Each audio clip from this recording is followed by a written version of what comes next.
Mama, ikakasal na ako bukas. Ibinenta ko ang bahay para sa pera. Wala na rin ang sasakyan mo. Maghanap ng ibang matitirahan. Bye. Iyon ang tawag ng anak ko, si Darnell. Sa loob ng 30 taon, ang aking mga kamay ay gumawa ng mga kotse sa isang pabrika ng Detroit upang mabuo ang kanyang hinaharap. Ngayon, giniba na niya ang akin. Ang pangalan ko ay Cynthia. Ako ay 72 taong gulang at ang aking kwento ay nakaukit sa aking mga palad. Sa loob ng mahigit 30 na mga taong iyon, ang mga kamay na ito ay nagtipon ng mga sasakyang Ford sa linya dito mismo sa Detroit. Alam nila ang pakiramdam ng malamig na bakal sa taglamig at ang paulit-ulit hanggang buto na sakit ng rivet gun.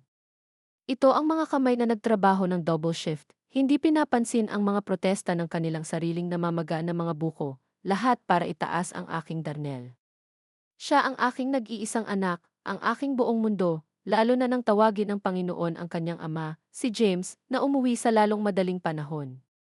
Ang maliit na brick house na ito sa kanlurang bahagi, na may matibay na pundasyon ay ipinagmamalaki ni James, itong tahimik na brick sa garahe, sila ay higit pa sa pag-aari sa isang kasulatan.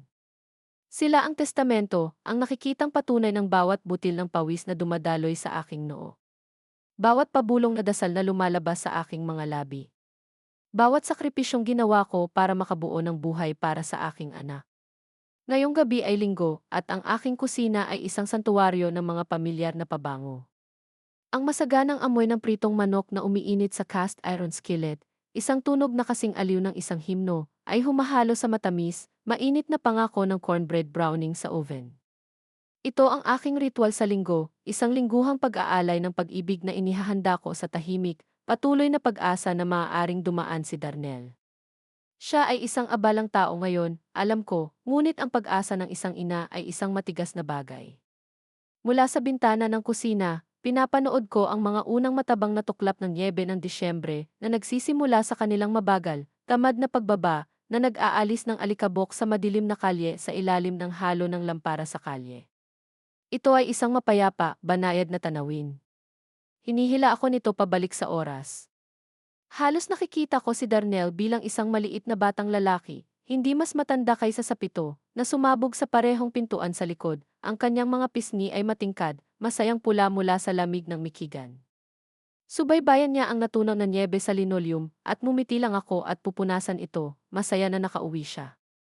Ang kanyang pagtawa ay pupunuin ang maliit na espasyong ito na tumatalbog sa mismong mga pader na sumisipsip ng ating mga kagalakan at kalungkutan sa buong buhay. Ang kusinang ito ay palaging ang tunay na puso ng aming tahanan.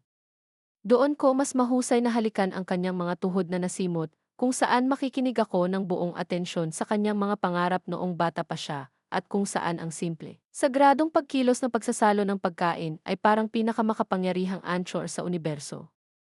Ang mga alaala ay totoong-totoo, napakainit, na mas nararamdaman nila kaysa sa katahimikan sa bahay.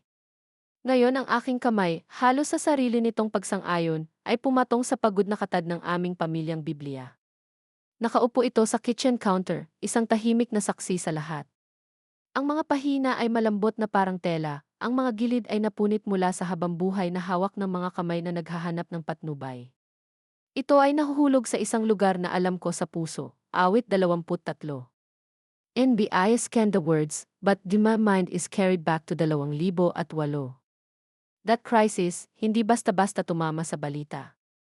Tumama ito sa ating mga kalye, sa ating mga kapitbahay. Tinamaan nito ang Detroit tulad ng isang pisikal na suntok. Makapalang hangin na may tahimik, sama-samang takot. Si Darnell ay nasa punto ng pagsisimula ng kolehiyo, at ang naiisip ko lang ay ang pagsisimula niya sa kanyang pang-adultong buhay na nakagapos sa uri ng utang ng estudyante na maaaring malunod ang isang tao bago pa man siya matutong lumangoy. Kaya, ginawa ko ang ginagawa ng isang ina. Isinuot ko ang aking magandang Amerikana, naglakad papunta sa bangko, at ini-withdraw ko ang aking 401, bawat huling sentimo. Ang seguridad na itinayo ko sa loob ng 3 dekada sa linya ng pagpupulong, ang nest egg na para sa sarili kong katandaan, pinirmahan ko ang lahat ng ito ng walang pagdadalawang isip. Naaalala ko ang nag-aalangan na tingin ng teller, ngunit nakaramdam ako ng matinding kapayapaan. Pakiramdam ko ay hindi sigurado ang aking kinabukasan, ngunit ngayon ay ligtas na siya. Hindi ito isang pagpipilian.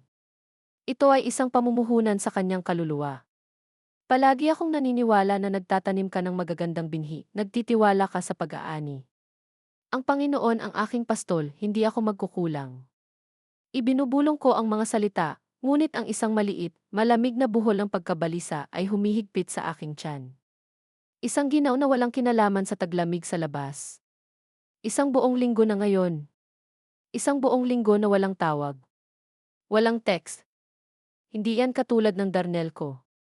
Parang tinawag ng pag-aalala ko, tumunog ang telepono. Ang matalim at bigla ang hiyaw nito ay humampas sa tahimik na kusina. Ang puso ko ay nagbibigay ng pag-asa. Siya yun. Dapat siya yun. Nagmamadali akong pumunta sa dingding, namumukadkad na ang ngiti sa aking mukha, handang sabihin sa kanya ang tungkol sa manok, handang marinig ang kanyang boses. Kinuha ko ang receiver. Hello, Mom. Ikakasal na ako bukas. Sa kanya ang boses, pero mali ang tono. Ito ay patag, malamig, mahusay. Ang tono ng isang estranghero. The shock is so sudden it steals the vibrate before I can form a single question. Eh? Saan? Bakit? Ang natitira sa mga salita ay sunod-sunod na parang tiyak, walang awang mga saksak. Ibinenta ko ang bahay para sa pera. Wala na rin ang sasakyan mo. Humanap ka ng ibang matitirhan.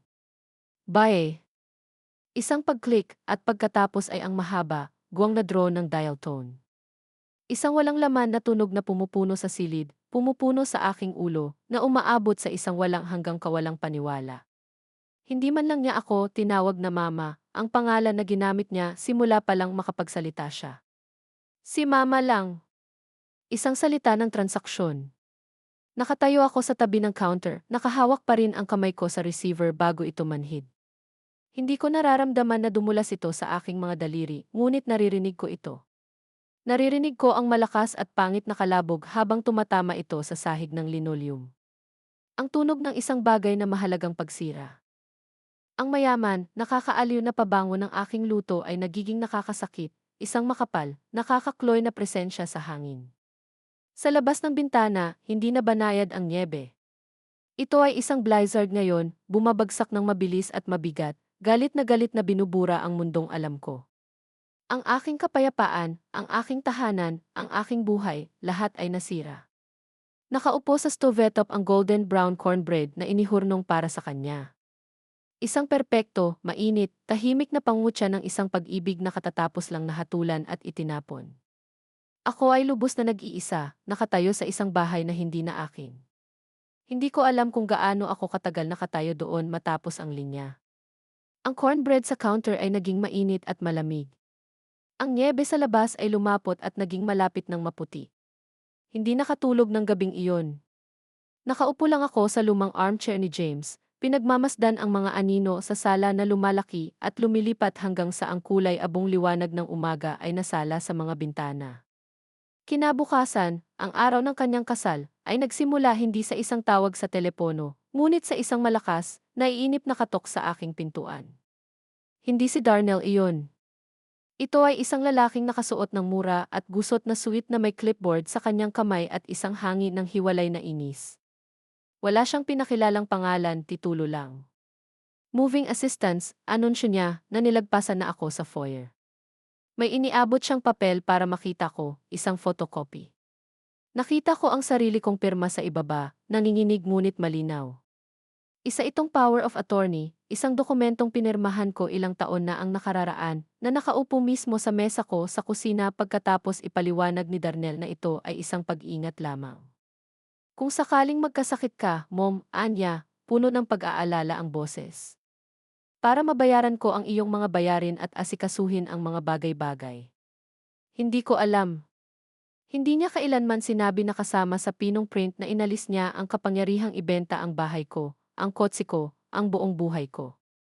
Pinirmahan ko ang papel na iyon pagkatapos kong magdasal para sa kanyang kinabukasan. At ngayon ang aking pananampalataya, ang aking pagtitiwala ay naging mismong sandata na ginamit upang sirain ang aking buhay.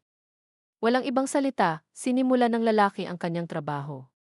Lumakad siya sa aking bahay, ang aking sagradong espasyo, na may malamig na kahusayan ng isang auctioneer.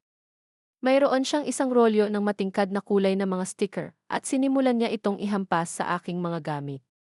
Ibenta, bulong niya, at tinatag ang lumang lampara na binili namin ni James noong anibersaryo namin. Anya, itinuro ang pagod ngunit komportableng sofa. Kinuha niya ang naka-frame na larawan ng araw ng aking kasal mula sa mantelpiece, ang isa namin ni James, napakabata at puno ng pag-asa. Sinulyapan niya ito ng buong kawalan. Walang bumibili ng mga lumang bagay na ito, bulong niya, at pinanood ko, natigilan, habang inihagis niya ito sa isang malaking karton na nilagyan niya ng label na basura. Nabara ang aking hininga sa aking lalamunan. Binura niya ang mga alaala ko. Pumasok pa nga siya sa kwarto ko, isang lugar na wala siyang karapatang puntahan. Narinig kong binuksan niya ang closet ko. Sumunod ako, parang tingga ang mga paa ko, sakto namang makita niyang hinuhugot niya ang mga damit na suot ko sa simbahan tuwing linggo. Ang pinakamagagandang damit ko, ang mga inipon ko para sa pagpupuri sa Panginoon. Binibundle niya ang mga ito ng walang pag-iingat at inilagay sa isang itim na garbage bag. Sabi ng anak mo, hindi mo nakakailanganin ang mga ito, sabi niya, hindi man lang nag-abala na tumingin sa akin. Hindi lang siya naglilinis ng bahay. He was methodically, brutally erased me from in my own life story. Sa gitna ng paglabag na ito, tumunog ang aking telepono sa aking bulsa, isang abiso. Isang kaibigan mula sa aking kongregasyon ang nagtag sa akin sa isang post, pinilit kong buksan ito, nanginginig ang mga kamay ko. Ito ay isang larawan mula sa pahina ng social media ni Chantel. Siya at si Darnell ay nagniningning, nakatayo sa harap ng isang napakalaking, marangyang bagong bahay sa Bloomfield Hills, isang mundong malayo sa aking hamak na kapitbahayan sa Detroit. Ang kanilang mga braso ay nakapalibot sa isa't isa, nakataas ang mga baso ng tiyampag, at ang caption ay sumunog sa aking isipan. Sinimulan ang ating bagong kabanata, napakapalad na nagawa ni Darnell sa wakas na harapin ang kanyang dating pasanin para makasulong tayo. Unburdened ang ating mga bagong pasanin sa buhay. Ganyan ako noon, isang lumang pasanin na dapat harapin. Sa ibaba ng larawan, dose-dosenang komento ang bumuhos. Congratulations! Sobrang saya para sa inyong dalawa. Napakagandang bahay. Bawat isa ay parang isang karayom na tumutusok sa aking puso. Ang lalaking nakasuit ay naghihintay sa akin sa pintuan. Iniabot niya ang isang maliit na canvas bag na naglalaman ng ilang mga palitan ng damit na sa tingin niya ay walang halaga upang hayaan akong panatilihin at ang aking Biblia. Ang iyong anak ay nag-prepaid ng isang linggo sa Sunset Inn sa Woodward Avenue, sabi niya, ang kanyang boses ay flat. Pagkatapos nito, mag-isa ka na. Hindi na siya naghintay ng tugon. Tumabi lang siya, binuksan ang pinto at pinagmasdan ang paglabas ko. Pagkatapos ay isinara niya ito sa likod ko, at narinig ko ang tiyak na pag-click ng metal ng isang bagong lock na dumudula sa lugar. Nakatayo ako roon sa sarili kong balkonahe sa harap ng hanging Detroit. Napatingin ako sa bahay na matagal ko nang pinagtayuan. Isang tahanan na puno ng mga multo ng tawanan at pagmamahal. Ngayon ay isang selyadong kuta na pag-aari ng isang estranghero. Bukas ang pinto ng garahe at ang espasyo kung saan dapat naroroon ang aking lumang buwik ay walang laman at madilim. Hindi ako umiyak. Hindi ko kaya.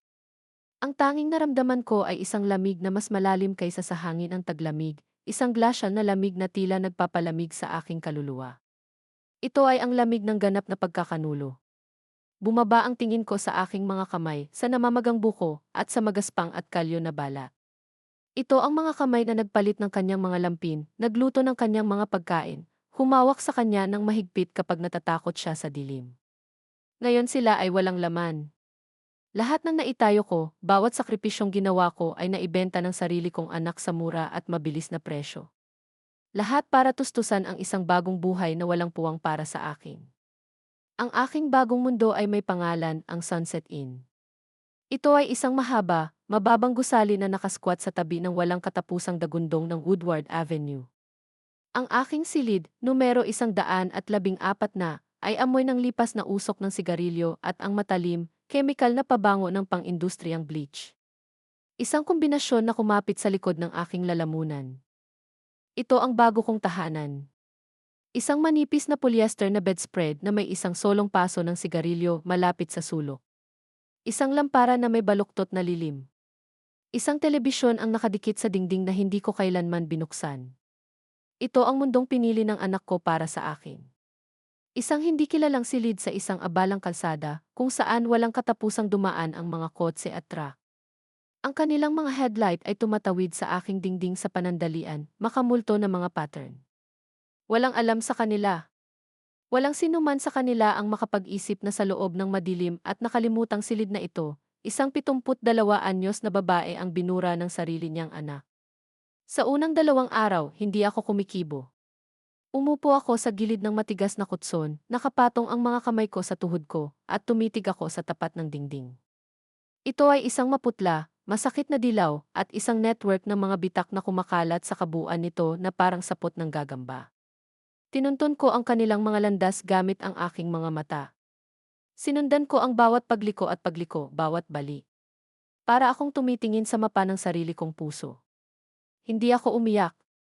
Naroon ang mga luha. Naramdaman ko sila. Isang nakapirming bloke ng kalungkutan ang namuo sa kaloob-looban ng aking dibdib, masyadong mabigat para matunaw. Ang patuloy na ugong ng trapiko sa labas ay naging isang uri ng puting ingay. Isang hadlang sa pagitan ko at ng mundong hindi ko na kinabibilangan. Sa gabi ng 3 araw, may kumatok sa pinto. Hindi ito mahirap o naiinip tulad ng lalaking nakasweet. Ito ay isang mabilis, walang malasakit na rap. Binuksan ko ito at nakita ko ang isang teenager na lalaki na naka-brand na polo shirt, isang delivery kid. Itinutok niya sa akin ang isang patag at mamantika na karton, isang malamig na pizza. Sa loob, sa isang gusot na napkin, isang solong nakasulat na salita mula kay Darnell. Ito ba ang kanyang ideya ng pangangalaga? Ang kilos niya ng pag-aalala? Isang malamig at murang pizza. Ang isang pagkain na alam niya ay nagbigay sa akin ng matinding pananakit ng tiyan. Isang alon ng isang bagay na mas malamig kaysa sa kalungkutan ang bumalot sa akin. Wala itong pakialam. Ito ay isang mensahe. Ito ay isang paalala na siya pa rin ang may kontrol, na maaari niyang diktahan ang aking buhay hanggang sa mismong pagkain na dapat kong kainin. Ito ay isang gawa ng matinding paghamak. Pinadaustos ko ang kahon sa maliit, gasgas na mesa sa tabi ng pinto at itinulak ito sa dulong gilid. Isang guwang na sakit ng gutom ang kumagat sa aking tiyan, ngunit ang pakiramdam ng kahihiyan ay isang mas malaking sakit. Hindi ko kakainin ang awa niya. Hindi ko lunukin ang pang-aalipusta niya. Kinagabihan, tumunog ang telepono sa tabi ng kama. Tinitigan ko ito, ang ingay na umaalingaw-ngao sa makapal na katahimikan. Para sa ilang kadahilanan na hindi ko maintindihan, kinuha ko ito. Nakuha mo ba ang pizza? Tanong niya. Walang init sa boses niya, tanging pagkainip lang. Okay lang ba dyan? Tignan mo, wag mo na kaming guluhin sandali ha. Naghahanda na kami ni Chantel para sa aming honeymoon. Wala akong sinabi. Hindi ako makabuo ng salita. Ang aking katahimikan ay umabot sa buong linya, mabigat at ganap. And then I heard it in the background, malabo pero malinaw, narinig ko ang malakas na hagikik ni Chantel. Tanungin ang iyong ina kung kailangan niya ng karagdagang kumot, sabi niya, ang kanyang boses ay tumutulo sa mock sweetness. Napakalamig sa Michigan. Ang kanyang tawa, ang maliit na titering sound na iyon, ay tumulo sa aking tainga na parang kasangkapan ng dentista na tumatama sa isang hilaw na ugat. Ito ay tunog ng dalisay, walang halong kalupitan. Ito ay ang tunog ng kanilang pagdiriwang sa mga guho ng aking buhay. Hindi ko ibinaba ang telepono. Pasimple kong ibinalik ang receiver sa duyan nito. At sa sandaling iyon, ang anumang huling microscopic ember ng pag-asa na maaaring nakatago sa pinakamalalim na sulok ng aking kaluluwa sa wakas ay namatay. Naging abo ito. Bumangon ako at pumasok sa maliit at madilim na banyo. Napatingin ako sa refleksyon ko sa salamin na may batik-batik na tubig. Isang estranghero ang tumalikod sa akin. Isang babaeng may butas na mata at kulay abo, papel na manipis sa kanyang balat. Hindi ko siya nakilala. Nasaan si Cynthia? Cynthia, ang Ford Assembly Line worker. Si Cynthia, ang ipinagmamalaking ina. Si Cynthia, ang asawa ni James. Wala na ang lahat ng babaeng iyon. Ang natira na lang ay itong anino, itong multo, isang babaeng palaboy na nakakulong sa isang murang silid ng motel. Ginugol ko ang aking buong buhay sa pagbuo ng isang pagkakakilanlan, isang pamana ng pagsusumikap at pagmamahal. At wala pang 3 araw, hinubad na ni Darnell ang lahat. Hindi lang bahay ko ang kinuha niya ako. Bumalik ako sa kwarto at kinuha ang Biblia ko sa nightstand. Hinawakan ko ito sa aking dibdib, ang pamilyar na pakiramdam ng pagod, malambot na katad, isang pangwakas, desperado na angkla. Naalala kong isinulat ni James ang aming mga pangalan sa panloob na pabalat noong araw ng aming kasal. Pinasadahan ko ng hinlalaki ko ang kanyang kupas na tinta. Binuksan ko ang mga pahina, hinahanap ang mga salita ng kaaliwan na nagpapanatili sa akin sa buong buhay na paghihirap. Ngunit ngayong gabi, ang mga pangako ng mga awit, ang kaaliwan ni Isaya, sila ay mga itim na letra lamang sa manipis na pahina.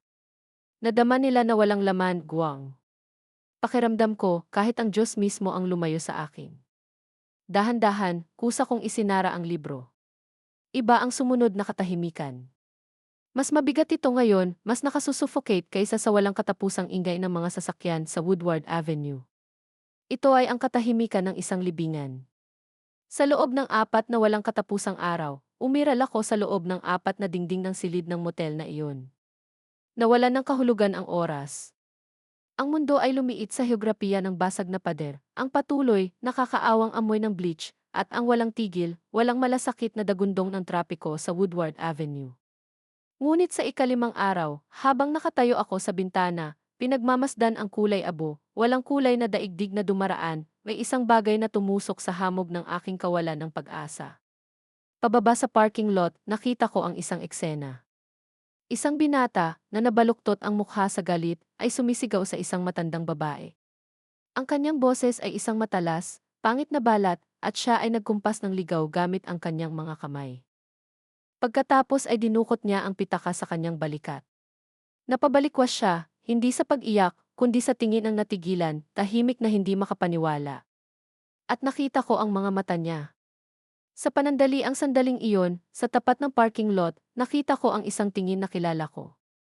Ito ay isang salamin ng aking sariling kaluluwa mula lamang ng ilang araw bago. Ang pagkabigla, ang pagkalito, ang malalim, ang masaktan na sakit ng pagiging nilabag ng isang taong dapat ay pinagkakatiwalaan mo. At sa sandaling iyon, ang glacier ng kalungkutan sa aking dibdib ay hindi lamang pumutok. Sumabog ito. Ngunit hindi ito natunaw sa mga luha ng kalungkutan o awa sa sarili. Nabasag ito sa 1 milyong tipak ng malamig, malinaw, tahimik na galit. Isang apoy, mababa at matatag, at mabangis na mainit, ang nagliyab sa hukay ng aking tiyan. Hindi na lang sa akin ang sakit ko. Ito ay hindi isang pang-isahan, pribadong trahedya na dapat tiisin sa katahimikan. Isa akong sundalo sa isang digmaan na hindi ko pa alam. Isang digmaan na ginagawa sa mga tahimik na tahanan at mga steril na opisina sa buong bansa. At ako ay isang kaswalti, nakahiga na sugatan sa field, naghihintay na mawala. Pero wala na. Ang nakikitang sakit ng babaeng iyon ay nagbigay ng sariling layunin. Kinaumagahan, isinuot ko ang nag-iisang Amerikana na pagmamay-ari ko, isang manipis na balahibo ng lana na isang mahinang kalasag laban sa nanunuot na taglamig ng Detroit. Naglakad ako palabas ng Sunset Inn, ngunit sa pagkakataong ito ay hindi ko na naramdaman ang hangin na tumatama sa aking pisngi. Ang aking bagong tuklas na layunin ay ang sarili nitong uri ng init, sarili nitong baluti. Nilakad ko ang 12 bloke patungo sa Detroit Public Library, ang ingrandeng, lumang batong harapan nito, isang simbolo ng tahimik na dignidad at pagtitiis. Sa sandaling humakbang ako sa mabibigat na pintuan na gawa sa kahoy, bumalot sa akin ang init at mapitagang katahimikan ng espasyo. Ang lugar na ito ay palaging isang kanlungan, isang santuwaryo ng kapayapaan. Pero ngayon, wala ako doon para mawala ang sarili ko sa isang nobela. Nandoon ako para maghanap ng mga armas. Nakahanap ako ng bakanting upuan sa isang pampublikong terminal ng computer sa isang tahimik na sulok. Umupo ako, lumalamig ang suot na plastik ng upuan sa pagod kong katawan.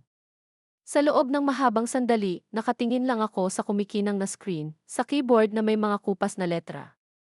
Ang aking mga kamay, ang parehong mga kamay na nakagawa ng mga kotse na may ganoong matatag, Kumpiyansa na katumpakan sa loob ng 30 taon, nanginginig habang inilalagay ko ang mga ito sa mga susi. Huminga ako ng malalim at mabagal, pinapakalma ang panginginig. At pagkatapos ay nagsimula akong mag-type. Parang banyaga ang mga salita noong una, malamya at mabigat sa aking mga daliri. Pag-abuso sa pinansyal ng Elder Michigan. Pinindot ko ang enter. Pagkatapos ay power of attorney fraud. Isa pang paghahanap. Senior Legal Aid Detroit. Ang mga oras ay natunaw sa isang solong, nakatutok na punto ng liwanag. Ang mundo sa labas ng mga pader ng aklatan, ang trapiko, ang nyebe, ang sarili kong gutom, lahat ng ito ay nawala. Naging kumikinang na screen ang aking universo. Pinindot ko at binasa ko. Nagbasa ako ng pahina pagkatapos ng pahina, artikulo pagkatapos ng artikulo, legal na batas at personal na mga kwento. Nagbabasa ako ng mga nakakatakot na account mula sa mga taong katulad ko. Ang mga taong ang tiwala ay ginamit sa paraang pagsasamantala, na ang mga ipon sa buhay ay naubos, na ang mga bahay ay naibenta na mula mismo sa ilalim nila. At sa bawat kwento, isang makapangyarihan, nakakagulat na realisasyon ang bumungad sa akin. Hindi ako nag-iisa. May mga batas. May mga tiyak na batas at proteksyon na idinisenyo para sa eksaktong uri ng pagkakanulo. Ang ginawa ni Darnell ay hindi lamang immoral. Ito ay hindi lamang isang kasalanan laban sa kanyang ina at sa alaala ng kanyang ama. Ito ay napakaposibleng iligal. Isang kurap ng pag-asa ang nag-alab sa loob ko. Hindi iyon ang mainit, banayad na pag-asa ng pag-ibig at pagkakasundo na minsan kong ipinagdasal. Ito ay ganap na ibang uri ng pag-asa. Ito ay isang malamig, matigas, asero na pag-asa na nabuo sa apoy ng kawalang katarungan. Ito ay ang pag-asa ng isang pagtutuos. Alam ko noon na kailangan kong tandaan ang lahat, upang idokumento ang lahat. Wala akong notebook, walang panulat. Kaya pumunta ako sa front desk at, nakaramdam ng kaunting hiya, humingi ng ilang ekstrang paper napkin. Bumalik ako sa aking upuan at, gamit ang blanko sa likod ng isang lumang utility bill mula sa aking wallet at ang manipis na napkin mula sa dispenser, nagsimula akong magsulat. Binuo ko ang aking file ng kaso. Isinulat ko ang petsa at ang eksaktong oras ng tawag ni Darnell. Isinulat ko ang kanyang malupit, kaswal na mga salita, na hinayaan itong masunog sa papel. Nakita ko ulit ang post ni Chantel sa social media at na-transcribe ang caption niya word for word, hashtag for hashtag. Isinulat ko ang isang tumpak na paglalarawan ng lalaki sa gusot na suite. Bawat detalye, bawat kasinungalingan, bawat kalkuladong kahihiyan. Ang mga manipis na piraso ng papel na ito ang naging ledger ko, ang aking patotoo. Ang aking alaala ay hindi na bilangguan ng sakit. Isa na itong sakdal ngayon. Nang gabing iyon, nang bumalik ako sa malamig na katahimikan ng room 114 na, kinuha ko ang aking Biblia sa nightstand. Hindi ko binuksan ito naghahanap ng aliw sa pagkakataong ito. Naghahanap ako ng lakas para sa isang tanda. Binuklat ng aking mga daliri ang pamilyar na manipis na mga pahina, at ang aking mga mata ay nahulog sa isang talata sa aklat ng mga kawikaan. Buksan mo ang iyong bibig para sa pipi sa kapakanan ng lahat na itinalaga sa kapahamakan. Binasa ko ito ng isang beses, pagkatapos ay muli. Tinunto ng daliri ko ang linya ng tinta. Buksan mo ang iyong bibig. Para sa kapakanan ng lahat na itinalaga sa kapahamakan. Ito ay hindi na isang pagsusumamo para sa kaginhawahan. Hindi ito pangako ng kapayapaan. Ito ay isang utos, isang direktang utos, isang tawag sa pagkilos. Sa tahimik at baog na silid na iyon, naunawaan ko ng may perpektong kalinawan. Hindi inalis ng Diyos ang mukha niya sa akin. Kanina pa niya hinihintay na ibaling ko ang mukha ko sa laban. Itinuro niya sa akin ang daan pasulong. Ang silid aklatan ay naging aking santuwaryo at aking silid ng digmaan. Araw-araw ay naglalakad ako mula sa motel, ang aking pansamantalang case file ng mga napkin at mga resibo ay ligtas na nakalagay sa bulsa ng aking Amerikana. At araw-araw ay sinimulan kong mapansin ang isa sa mga librarian. Siya ay isang dalaga, marahil ay nasa late 20 at ang kanyang name tag ay may nakasulat na Maya. Siya ay may mabait, matalinong mga mata at kalmado, matatag na paraan tungkol sa kanya. Pinagmasdan ko siya mula sa aking upuan sa terminal ng computer, ang aking bagong araw-araw na post nakita ko kung paano niya tratuhin ang mga taong pumupunta sa silid-aklatan na ito para magkubli, ang mga matatandang nahihirapan sa mga kompyuter. Ang mga lalaking walang tirahan na pumasok para lang makatakas sa lamig sa loob ng ilang oras. Nakita kong matyagang ginabayan niya ang nanginginig na kamay ng isang matandang lalaki sa mouse, ang kanyang boses ay mahina at banayad na bulungan.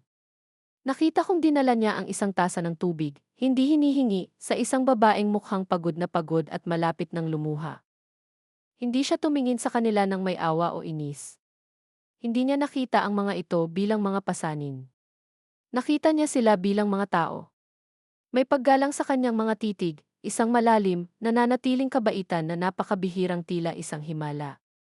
Alam ko nang may katiyakan na naninirahan sa kaibuturan ng aking mga buto na kung aabot ako, dapat iyon sa kanya. Pero kailangan kong mag-ingat. Nagkaroon ako ng isang shot dito at hindi ko kayang magkamali. Naghintay ako hanggang sa matapos ang araw, nang ang silid-aklatan ay nagsisimula ng mawalan ng laman at isang katahimikan ang bumagsak sa maluwang na silid. Nag-ipon ako ng lakas ng loob, medyo bumilis ang tibok ng puso ko, at lumapit sa desk niya. Nagkunwari akong naghahanap ng libro, nagtatanong tungkol sa history section. Sinagot niya ang aking mga tanong sa parehong biyayang pasyente na naobserbahan ko. Pagkatapos, nang lilipat na siya sa isa pang gawain, lumapit ako ng kaunti. Hininaan ko lang ang boses ko para siya lang ang makarinig. Nagsasaliksik din ako kung paano protektahan ang pamana ng isang tao, sabi ko. Maingat kong pinili ang salita na naglalagay ng bahagyang, sadyang diin dito. Legacy ang salita para sa lahat ng ninakaw sa akin. Napatigil si Maya sa kanyang ginagawa. Tumingin siya sa akin at nawala ang kanyang magalang at propesyonal na ngiti. Ang kanyang matatalinong mata ay sumalubong sa akin at sa loob ng mahabang sandali nakatitig lang siya sa akin. Nakita ko ang isang pagkurap ng kung ano sa kanila, isang pagbubukang liwayway ng pangunawa na higit pa sa simpleng tanong ko. Nakita niya ako. Talagang nakita ako. Isang legacy, sabi niya, ang sarili niyang boses ngayon ay mas malambot, mas personal. Minsan ang isang legacy ay nangangailangan ng isang napakalakas na tagapagtanggol. Huminto siya, ang kanyang mga mata ay naghahanap sa akin, lalo na kapag ang mga taong pinagkakatiwalaan dito ay nagpapatunay na sila ay hindi mapagkakatiwalaan. Napabuntong hininga ako. Ito ay isang nakakode na mensahe, isang pagkilala. Sa sandaling iyon, nabuo ang isang tulay ng pagkakaunawaan sa pagitan namin. Hindi na niya kailangang malaman ang detalye ng kwento ko. Hindi na niya kailangang malaman ang tungkol kay Darnell o sa bahay o sa kapangyarihan ng abogado. Nakilala niya ang laban sa akin. Nakilala niya ang sakit. Nilingon ni Maya ang halos walang laman na library, pagkatapos ay mabilis na nagsulat ng isang bagay sa isang maliit na parisukat na piraso ng papel. Tinupi niya ito ng 2 beses at lihim na pinadula sa makintab na kahoy ng counter patungo sa akin. Hinaplos niya ang kamay ko saglit lang. Hindi ito libro, tahimik niyang sabi, ngunit maaaring makatulong ito sa iyo na magsulat ng bagong kabanata. Ipinikit ng mga daliri ko ang maliit at mahalagang piraso ng papel. Hindi ko agad binuksan. Nakatingin lang ako sa kanya, ang lalamunan ko ay puno ng emosyon na hindi ko mapangalanan. Ang mga salita ay parang mura, hindi sapat. Paano ka magpapasalamat sa isang tao sa pagbabalik sa iyo ng isang piraso ng iyong sariling dignidad? Binigyan ko lang siya ng isang mabagal, sadyang tango, ibinuhos ang lahat ng aking pasasalamat sa nag-iisang kilos na iyon. Tumango siya pabalik, isang maliit at malungkot na ngiti sa kanyang mga labi. Ito ay isang tahimik na kasunduan, isang pangakong ipinagpalit sa pagitan ng 2 babae. Isang matanda, isang bata, isang itim, isang Latina. Isang alyansa na nabuo sa isang tahimik na silid-aklatan. Pinatunayan niya ang laban ko. Kinumpirma niya na hindi ako baliw, na ang labanang ito ay totoo at tama lang. Naglakad ako pabalik sa motel ng gabing iyon, hawak-hawak ang nakatuping papel sa aking kamay na parabang ito ang pinakamahalagang bagay na pag-aari ko. Bumalik sa malamig, hindi kilalang silid, sa ilalim ng madilim na ilaw ng nag-iisang lampara, sa wakas ay nabuksan ko ito. Hindi ito numero ng telepono. Ito ay isang address. Wayne County Senior Legal Services Clinic, nabasa nito. At sa ibaba nito, Miyerkules, 10 oras itanong si Aalia. Iyon lang. Iyon ang susi ko. Isang lugar, isang oras, isang pangalan, isang nasasalat, konkretong piraso ng pag-asa. Noong gabing iyon, sa kauna-unahang pagkakataon sa buong buhay ko, hindi ko naramdaman na nag-iisa ako sa silid na iyon. Ang patuloy na dagundong ng trapiko sa labas ay hindi na tila banta, ngunit parang tunog ng isang mundo na patuloy na umiikot. Isang mundo kung saan maaari pa ring manalo ang isang laban. Hinawakan ko ang maliit na papel na iyon sa aking kamay, naramdaman ang bigat nito, ang pangako nito. Isang pangako na hindi ko kakailanganing lumaban sa digmaang ito ng mag-isa. Hindi ako gaanong nakatulog, ngunit hindi na ito ang hindi mapakali, guwang na pagkahapon ng kawalan ng pag-asa. Ito ay ang tahimik, nakatutok na katahimikan ng isang sundalo sa bisperas ng pinakamahalagang labanan sa kanyang buhay. Bukas, pupuntahan ko si Aalia.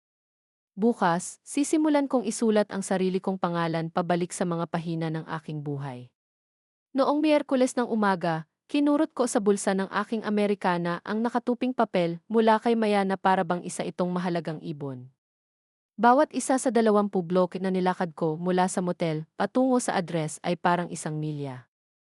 Ang ingay ng lungsod ay isang mapurol na dagundong sa paligid ko, ngunit sa loob ng aking isipan ay isang tahimik, nakatutok na espasyo. Ang Senior Legal Services Clinic ay matatagpuan sa isang mukhang pagod na lumang gusali, ang uri na may malalim na kasaysayan na nakaukit sa mga brick nito. Ilang sandali, nakatayo sa bangketa, isang alon ng pag-aalinlangan ang bumalot sa akin. Paano kung ito ay isang dead end? Paano kung wala silang maitutulong? Ngunit itinulak ko ang pag-iisip, itinuwid ang aking likod at naglakad sa pintuan. Ang kaibahan ay kaagad. Sa loob, ang opisina ay maliwanag, malinis, at meticulously organized. Ito ay napuno ng isang tahimik, humuhuni na kahulugan ng layunin. Isang dalaga na may makapal na frame na salamin at isang maliwanag, masiglang ngiti ang tumingala mula sa reception desk. Maaari ba kitang tulungan? Nandito ako para makita si Aalia, sabi ko, bahagya akong bumulong. Ang pangalan ko ay Cynthia Vance. Lumawak ang ngiti niya. Of course, Jimbreth Vance. Ako si Aalia. Please come in. Lumapit siya sa desk at inilahad ang kamay. Ang kanyang pakikipagkamay ay matatag, tiwala at mainit. Ito ang unang pagkakataon na parang walang hanggan na may humipo sa akin ng may paggalang. Sa unang pagkakataon na may tumingin sa akin sa mata at tinatrato ako, hindi bilang isang problema na dapat pamahalaan, ngunit bilang isang taong mailaman. Medyo naituwid ko pa ang gulugod ko. Dinala niya ako sa isang maliit at pribadong opisina at isinara ang pinto sa likod namin. Please have a seat, sabi niya, ang kanyang boses ay isang perpektong timpla ng propesyonal at mabait. Tinawagan ako ni Maya from the library. Baka dumaan ka. You can tell me everything, right from the beginning. Take your time. Huminga ako ng malalim, pakiramdam ko ang steril na hangin ng opisina ay parang purest oxygen. Dumukot ako sa bulsa ng aking coat at inilabas ang aking justice file, ang koleksyon ng mga lukot na napkin at mga resibo kung saan ko idokumento ang demolisyon ng aking buhay. Maingat kong inilatag ang mga iyon sa makintab na ibabaw ng kanyang mesa. Ang manipis na papel ay tila napakarupok, napakawalang halaga laban sa bigat ng aking kwento. At saka ako nagsimulang magsalita. Hindi ko sinabi ng luhaan. Hindi ko sinabi sa nanginginig na boses. Lumipas ang oras para doon. Iniharap ko ang aking kaso sa malamig, mahirap na kalinawan ng isang saksi na nagbibigay ng ulat sa isang pinangyarihan ng krimen. Ibinigay ko sa kanya ang eksaktong petsa at oras ng tawag sa telepono. Inulit ko ang mga salita ni Darnell sa verbatim, bawat pantig ay isang maliit, matalas na bato sa aking bibig. Inabot ko sa kanya ang printout na tinulungan ako ni Maya sa paggawa ng post ni Chantel sa social media. Ang larawan ng mga ito na nakangiti, ang caption na maisalitang burden ay naka-highlight sa dilaw na parabang ito ay isang mahalagang piraso ng ebidensya, kung saan ito ay. Nakinig si Aalia. Hindi siya humarang. Hindi siya nag-alok ng mga walang laman na platitudes. Mabilis na gumalaw ang kanyang panulat, tahimik sa isang dilaw na legal na pad, ang kanyang ekspresyon ay lalong tumutok, mas matindi sa bawat detalyeng ibinigay ko. She was absorbing the story, hindi lang naririnig. Iginagalang niya ang aking sakit sa pamamagitan ng pagtrato dito bilang isang hanay ng mga katotohanan, isang pundasyon kung saan bubuo ng kaso. Nang sa wakas ay natapos na ako, isang mabigat at malalim na katahimikan ang bumalot sa silid. Ibinaba ni Aaliyah ang kanyang panulat. Tumingala siya mula sa kanyang mga tala, matalas at malinaw ang kanyang mga mata sa likod ng kanyang salamin. Emreth Vance, sabi niya, at ang boses niya ay parang tempered steel. Ang ginawa ng iyong anak at ng kanyang kasintahan ay hindi lamang malupit. Taglay nito ang lahat ng mga palatandaan ng pananamantalang pananalapi ng nakatatanda at mapilit na kontrol. Ang kapangyarihan ng abogado ay ang sandata na ginamit nila, ngunit maaari rin itong maging daan sa amin. Maaari itong labanan sa korte kung mapapatunayan namin na nilagdaan mo ito sa ilalim ng tinatawag ng batas na hindi nararapat na impluensya o na hindi ka napag-alaman tungkol sa buong, mapangwasak na saklaw nito. Sinimulan niyang ilatag ang landas pasulong, isang mapa sa ilang kung saan ako naliligaw. Nagsalita siya sa malinaw, simpleng mga termino na naiintindihan ko. Ipinaliwanag niya ang pagpapadala ng cease and desist letter, isang formal na deklarasyon ng digmaan. Nagsalita siya tungkol sa pagsasampa ng kasong sibil para mabawi ang aking mga ari-arian. Binanggit niya ang posibilidad na iulat ang bagay sa Adult Protective Services at maging sa opisina ng abogado ng distrito. Hindi na lang ito malabong pag-asa. Ito ay isang diskarte, isang plano ng pag-atake. Itinatakda na ang chessboard, at sa unang pagkakataon, naramdaman kong isa akong manlalaro, hindi lang isang sangla ang isinakripisyo. Ang pinakaunang bagay na kailangan nating gawin, patuloy ni Aaliyah, ang kanyang lubos na pagtutuon, ay ang gumawa ng isang detalyadong affidavit ng bawat makabuluhang sakripisyong pinansyal na ginawa mo para kay Darnell. Kailangan nating idokumento ang lahat, lalo na ang 400 at isagi na nakash mo para sa kanyang tuition sa kolehiyo. Ipinaliwanag niya, ito ay hindi lamang tungkol sa pera mismo. Ito ay tungkol sa pagtatatag ng isang malinaw, hindi maikakaila na pattern ng aking panghabang buhay na sakripisyo at ang kanyang dependency. Ito ay lilikha ng isang malakas na moral at potensyal na pananalapi na obligasyon sa kanyang bahagi na labis niyang nilabag. Marahan akong tumango. Ang mga numero, ang mga petsa, ang alaala ng araw na iyon sa bangko, lahat iyon ay nakaukit sa aking isipan. Kaya kong ibigay ang bawat detalye. Sa maliit at tahimik na opisinang iyon, naramdaman kong nagbabago ang sarili ko. Ako ay hindi na isang walang magawang matandang babae na naanod sa dagat ng kalungkutan. Ako ay isang kliyente, isang kasosyo sa sarili kong paglaban para sa hustisya. Muli kong hinanap ang boses ko, hindi para umiyak, kundi para magtanong, mag-isip ng madiskarteng. At ang kotse? Tanong ko, sarili kong boses na ikinagulat ko sa pagiging matatag nito. Ang aking lumang buwik. Ang titulo ay nasa aking pangalan at ang aking pangalan lamang. Ako lang ang nakarehistrong may-ari. Isang mabagal at malamig na ngiti ang sumilay sa mga labi ni Aaliyah. Ito ay hindi isang ngiti ng init, ngunit ng diskarte. Ito ay ang ngiti ng isang mangangaso na ngayon lang nakita ang kanyang biktima na humakbang ng walang ingat sa isang mahusay na inilatag na bitag. Iyon, sabi niya, tinapik ang kanyang panulat sa legal na pad na may isang matalim, kasiya siyang pag-click, iyan ay isang mahusay na punto, Dim Vance. Napakalaking bentahe iyan para sa aming kaso. Ang pagbebenta ng asset na hindi mo legal na pagmamay-ari ay hindi isang magulo na hindi pagkakaunawaan ng pamilya. Ito ay pagnanakaw, dalisay at simple. Isang dagok ng dalisay, malamig na adrenaline ang bumaril sa akin. Si Darnell at Chantel, sa kanilang pagmamataas at kasakiman, ay naging pabaya. Akala nila ay nakikipag-usap sila sa isang nalilito, mahinang matandang babae na basta na lang mawawala.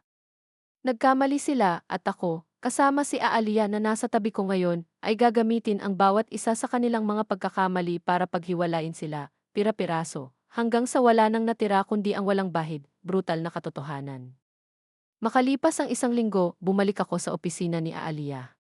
Maingat niyang sinisilip ang kahon ng mga lumang papel na nakuha ko sa bahay. Karamihan ay mga lumang perang papel at alaala. Habang sinusuri niya ang isang salansa ng mga dokumento sa trabaho ng yumaong asawa ko, biglang nagningning ang kanyang mga mata. Bueno, tingnan mo ito, sabi niya, na inilabas ang isang manipis at nakatiklop na polyeto. Ito ay isang patakaran sa siguro sa buhay, isang maliit, na kinuha sa pamamagitan ng unyon ng mga auto workers ni James ilang dekada na ang nakararaan. Hindi ito malaking halaga. Ang benepisyo ay para lamang sa US$ 20,000. At sa totoo lang, sa kaguluhan ng buhay at pagkawala, lubos kong nakalimutan na ito ay umiiral.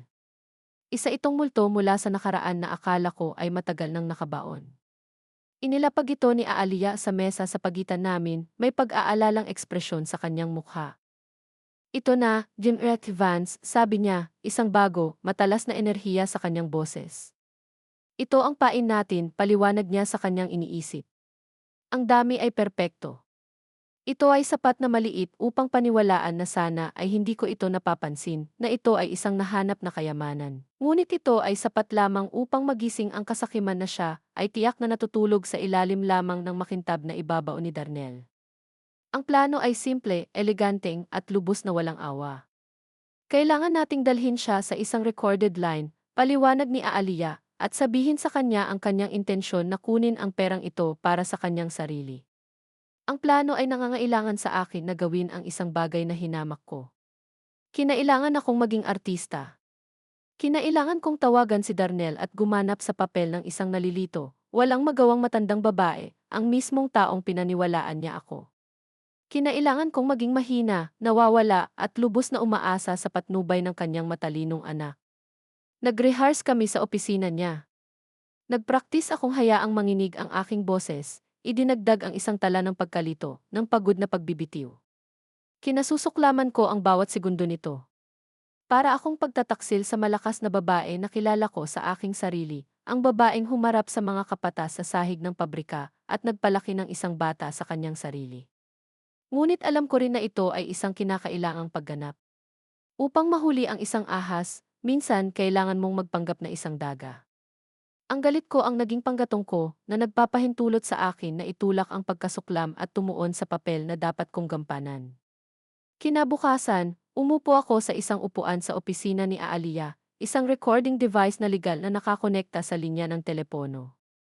Umupo si Aalia sa tapat ko, at nang handa na siya, binigyan niya ako ng isang matatag at mapagpasyang tango. Ang aking puso ay tumibok, isang mabigat, maindayog na tambol sa aking tadyang. Bumuntong hininga ako at dinyal ang number na ginagamit niya ngayon. 3 beses itong tumunog bago niya kinuha. Hello! Putol ang boses niya, inis. Hinayaan kong pumasok ang kaunting kilig sa sarili kong boses. Darnell, honey, ito ay nanay. Ano ito? Bumuntong hininga siya, malinaw ang pagkainip. Sabi ko naman sa'yo busy tayo. I know, baby. And I'm so sorry to bother you, sabi ko, ang aking boses ay manipis at malabo. Kaya lang, pinag-aaralan ko ang ilan sa mga lumang papeles ng tatay mo at may nakita ako. Isang insurance policy sa tingin ko. Hindi ko maintindihan ang mga bagay na ito, honey. I was hoping, maari mo bang tulungan ang iyong matandang ina na malaman ito? I think may kaunting pera dito. Nagkaroon ng pause sa kabilang dulo ng linya, isang makapal, mabigat na katahimikan. Ilang segundo lang iyon, ngunit sa katahimikang iyon, halos marinig ko na ang mga galaw ng kanyang kasakiman na gumagalaw. I could picture his eyes widening, his posture change. Nang sa wakas ay nagsalita siya, nagbago ang kanyang boses. Nawala ang inis, napalitan ng makapal, maasim na tamis na mas nakakasuka pa sa galit niya. Isang insurance policy, Mom. Of course. Of course, I can help you with that. Tumutulo ang kanyang boses ng maling pag-aalala. Huwag kang mag-alala tungkol sa isang bagay. Ibigay mo lang sa akin ang mga papeles na iyan at ako na ang bahala sa lahat. Hindi mo na kailangang istorbohin ang iyong maliit na ulo dito. Hayaan mo na lang ang iyong anak na mag-asikaso. This was it, the moment na pinaghandaan ako ni Aalia. Nag-inject ako ng note ng naive confusion sa boses ko. Naku, salamat, baby. Pero saan mapupunta ang pera? Wala na akong bank account. Oh, huwag kang mag-alala tungkol dyan, mabilis niyang sabi. Halos masyadong mabilis.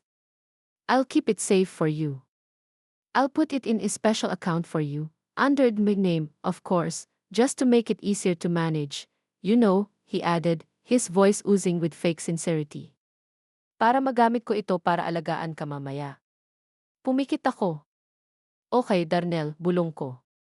Okay, honey. Salamat. Ibinaba ko ang telepono, nanginginig ang aking kamay, ngunit hindi sa takot o kahinaan. Nanginginig ito sa lakas ng pagkapanalo ko. Napatingin ako sa kabila ng desk kay Aaliyah. Marahan siyang tumango, isang malamig at matagumpay na ngiti sa kanyang mga labi. Nakuha namin siya, sabi niya, ang kanyang boses ay mahina at nasisiyahang bulong.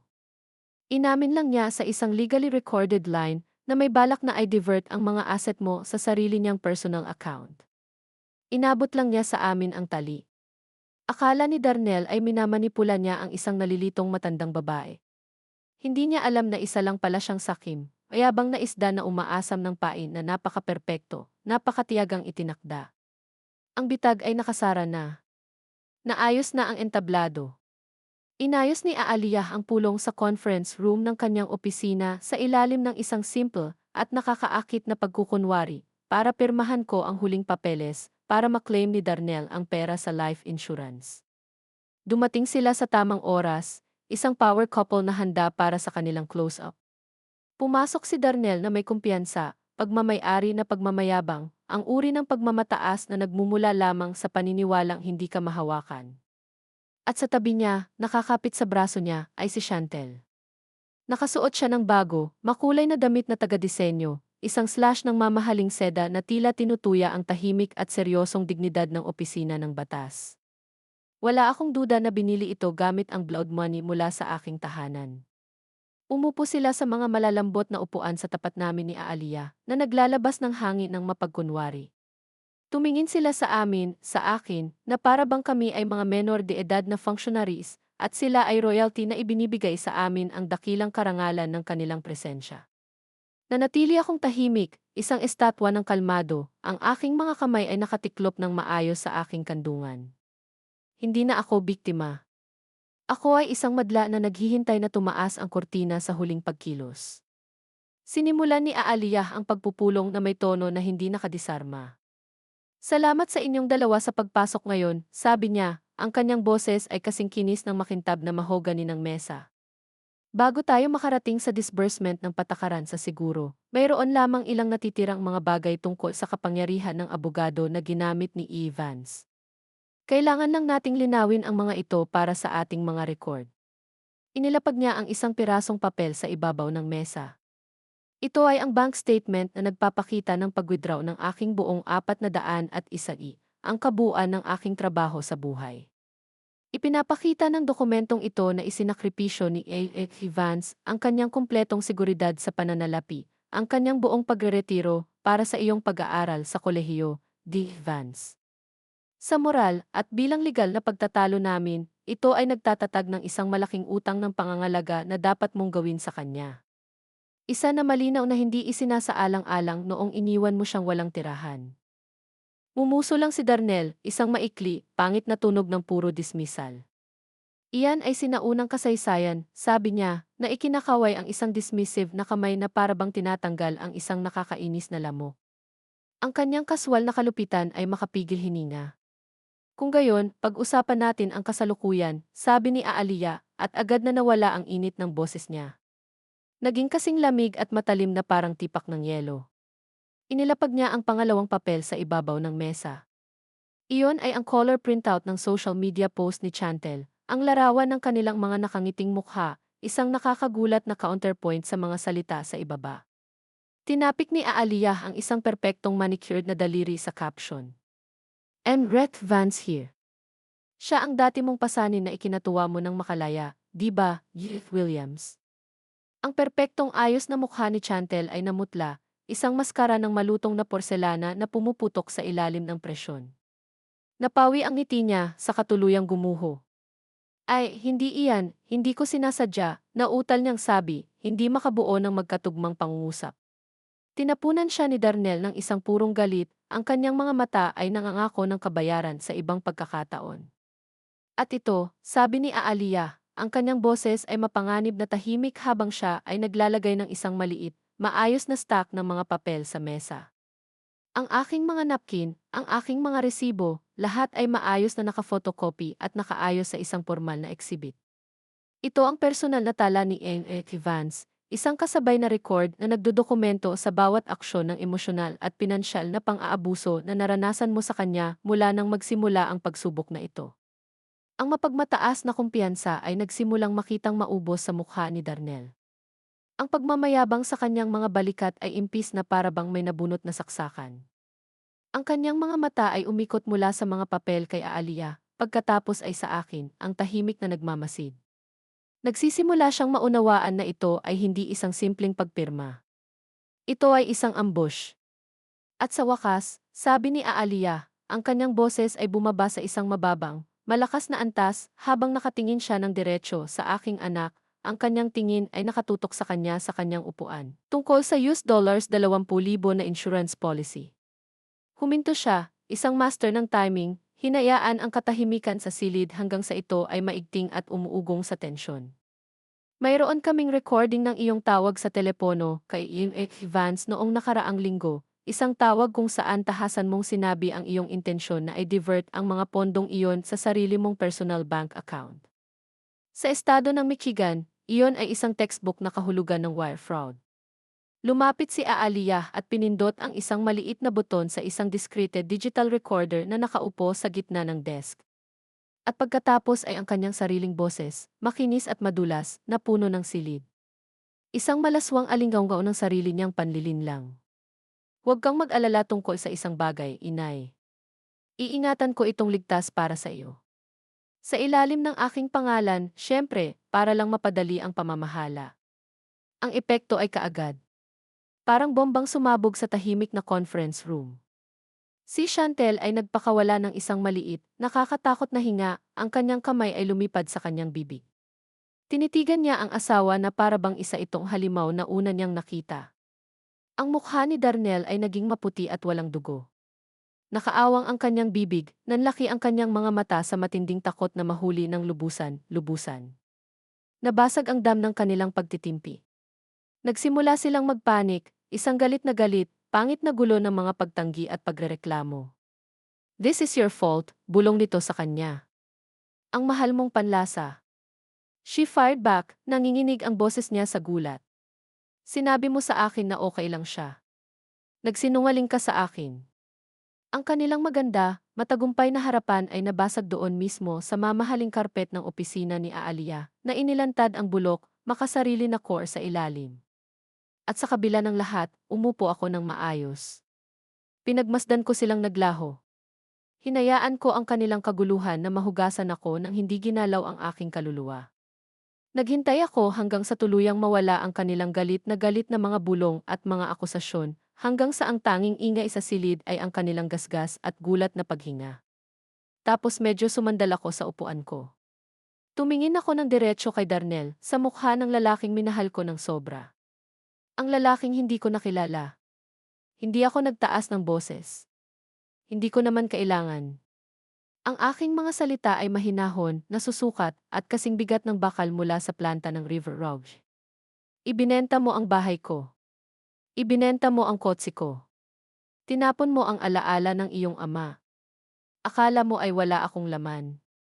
Huminto ako, hinayaan siyang makita ang ganap na kawalan ng takot, ng sakit, ng anumang bagay maliban sa paglutas sa aking mga mata. Ngunit nagkamali ka. Hindi ako walang laman. Isa akong Ford na babae. Gumugol ako ng 30 taon sa isang linya ng pagpupulong, at alam ko ng eksakto kung paano paghihiwalayin ang isang bagay, pira-piraso, hanggang sa wala nang natitira kundi ang napakaraming frame. Ang resulta sa opisina ni Aaliyah ay hindi isang negosasyon. Ito ay isang pagtatanggal-tanggal. Ito ay isang pagsuko.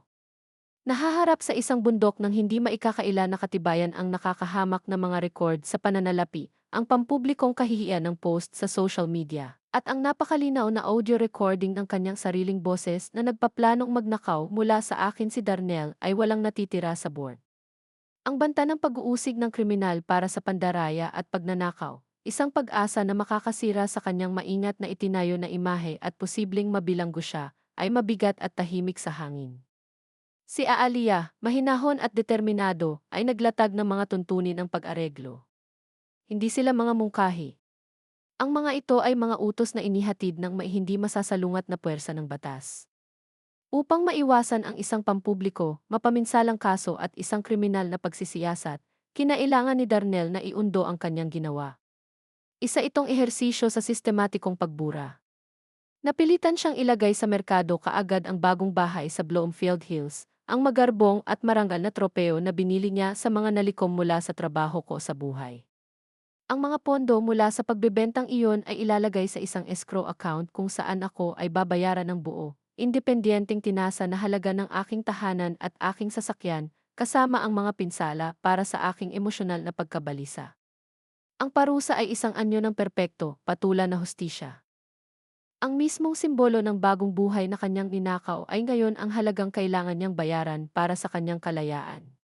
Kinailangan niyang gibain ang sarili niyang pinapangarap na bahay para mabayaran ang kaswal niyang winasak. Ngunit iyon lamang ang kabayaran sa pananalapi. Sumunod na dumating ang totoong hatol.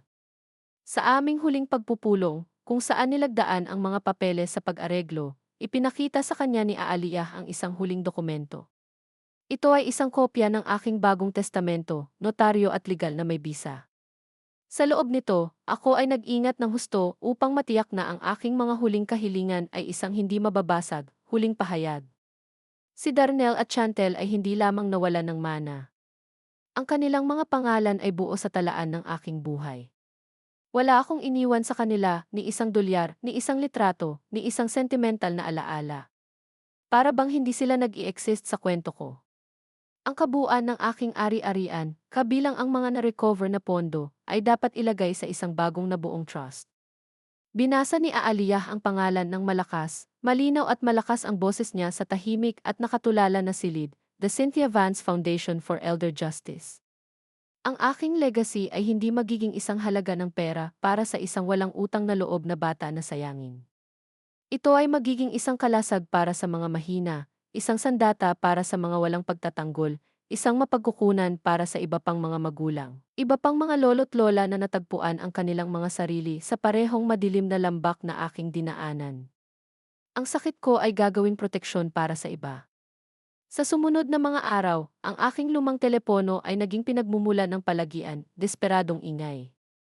Sila iyon.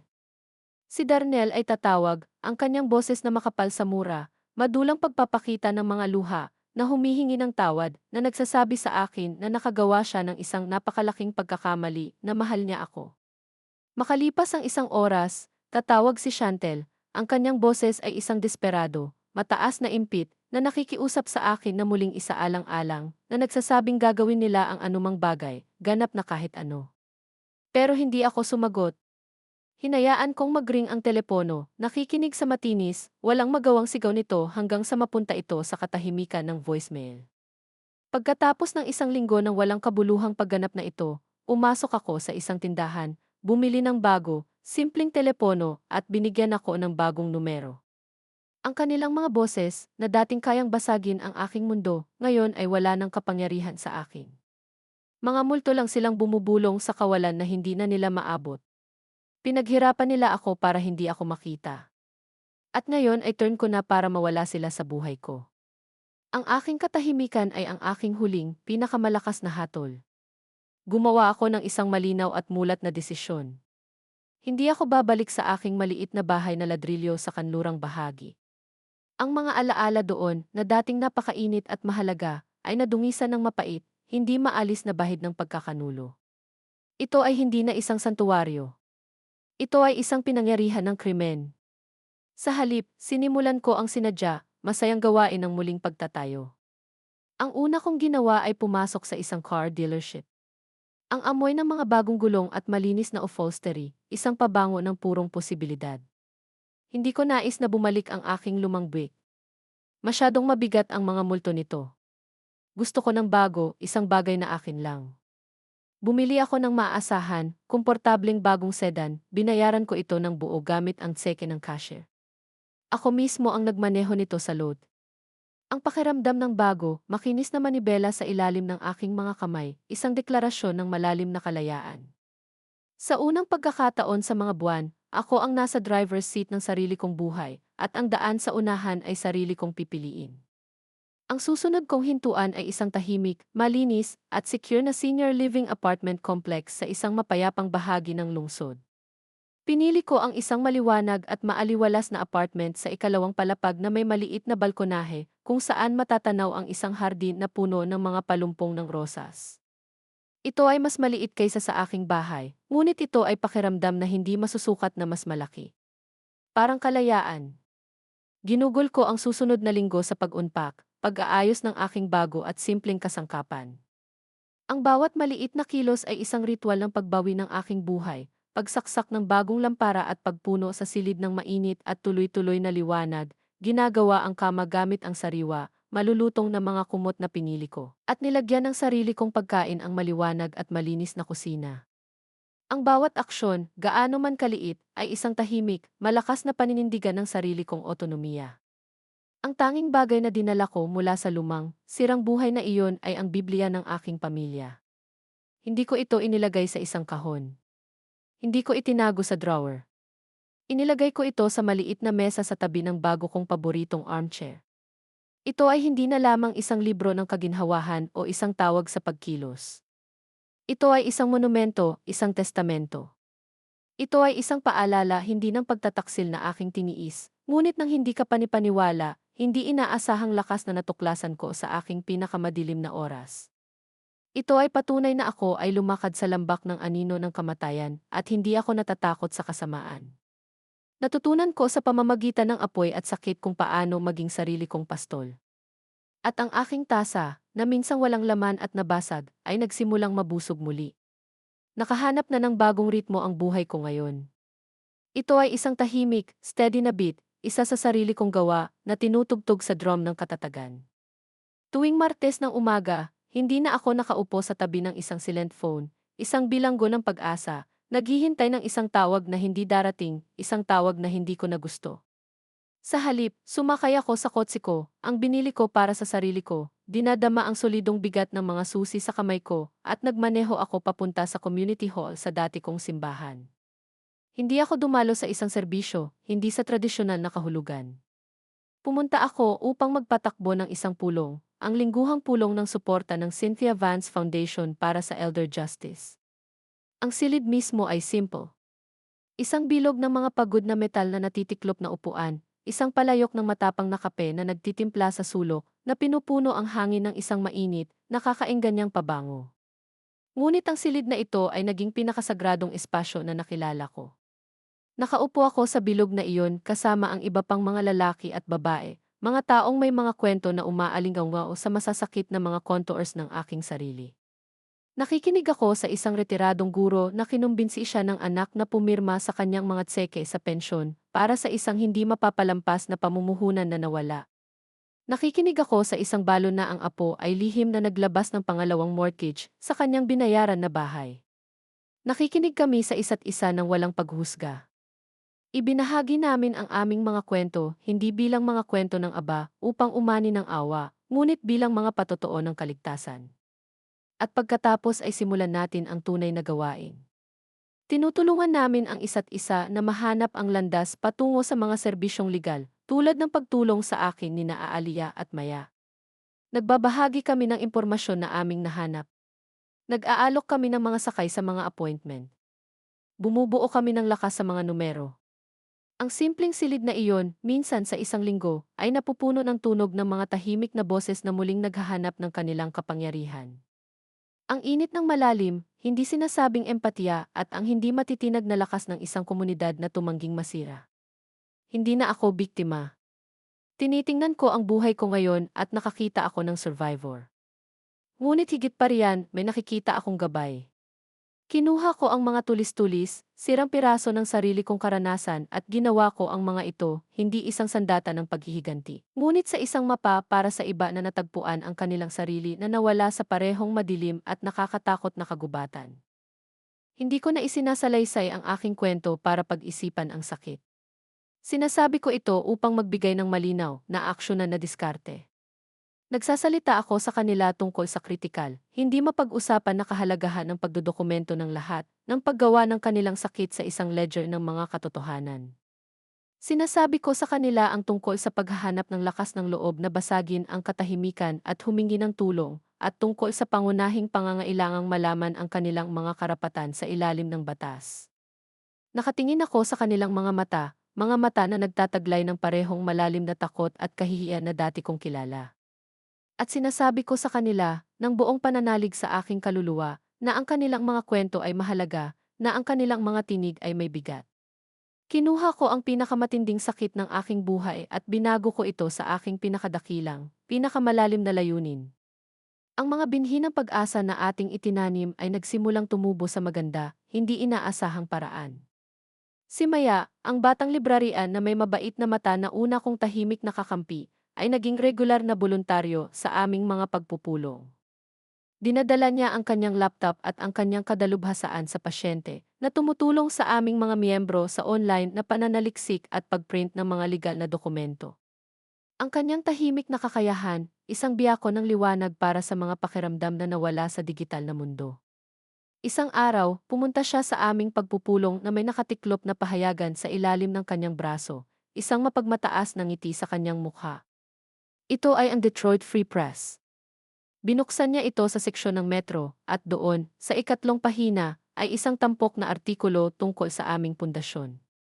May isang larawan na nakatayo ako sa gitna ng aking mga bagong kaibigan, ang aking bagong pamilya, at ako ay nakangiti.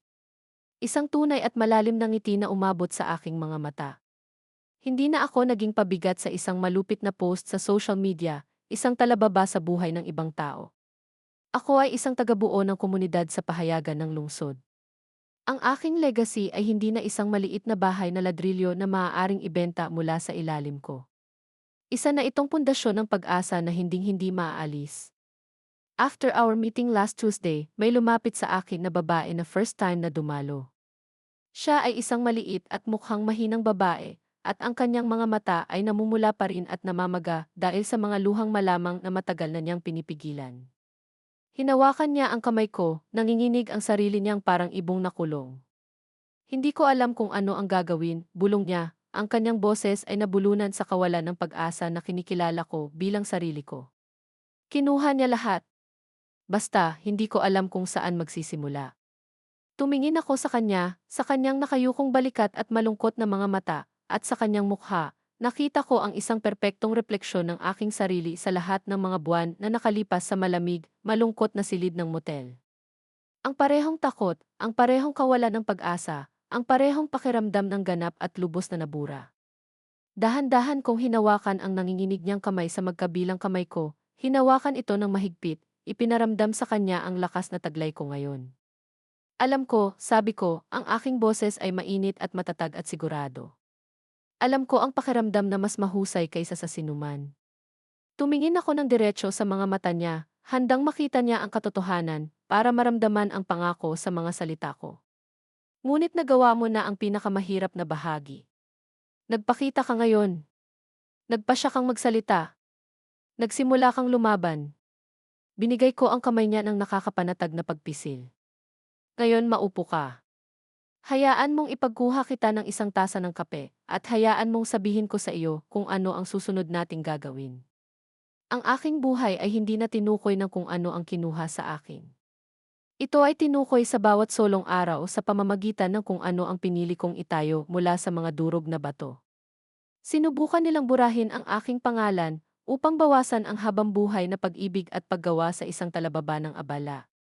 Sinubukan nila akong gawing anino, isang multo na dapat kalimutan, ngunit nabigo sila.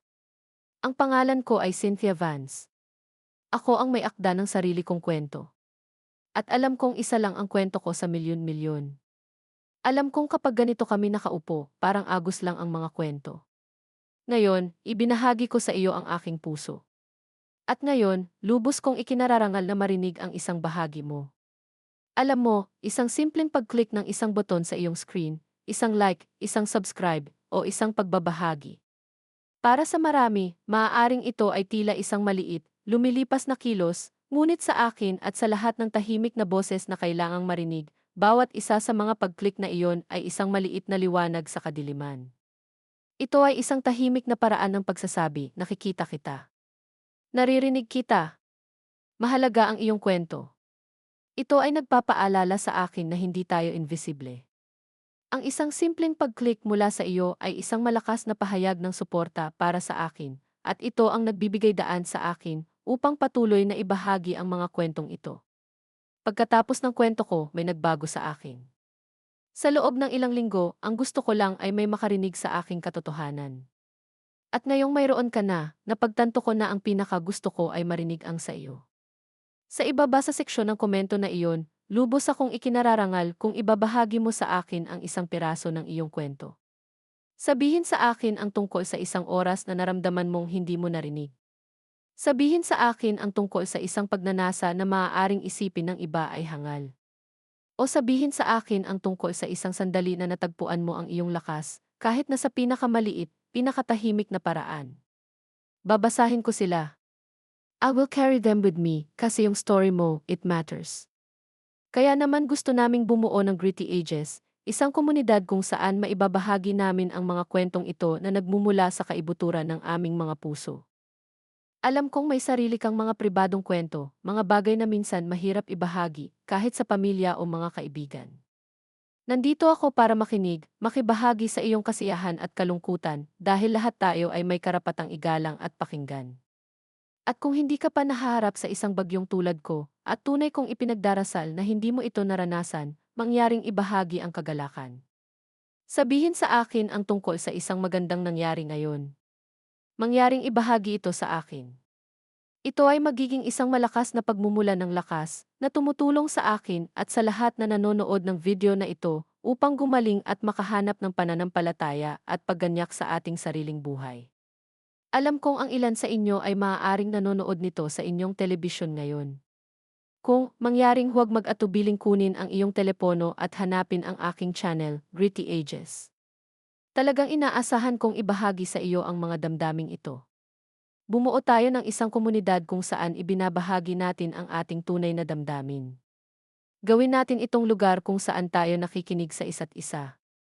Isang lugar kung saan walang babae ang dapat makaramdam na ang kanyang buhay, kanyang mga pakikibaka, at kanyang mga tagumpay ay hindi nakikita. Salamat muli sa pag-upo sa akin. Nangangahulugan ito ng higit pa sa alam mo. Gusto mo bang ibahagi sa akin ang una sa iyong mga kwento?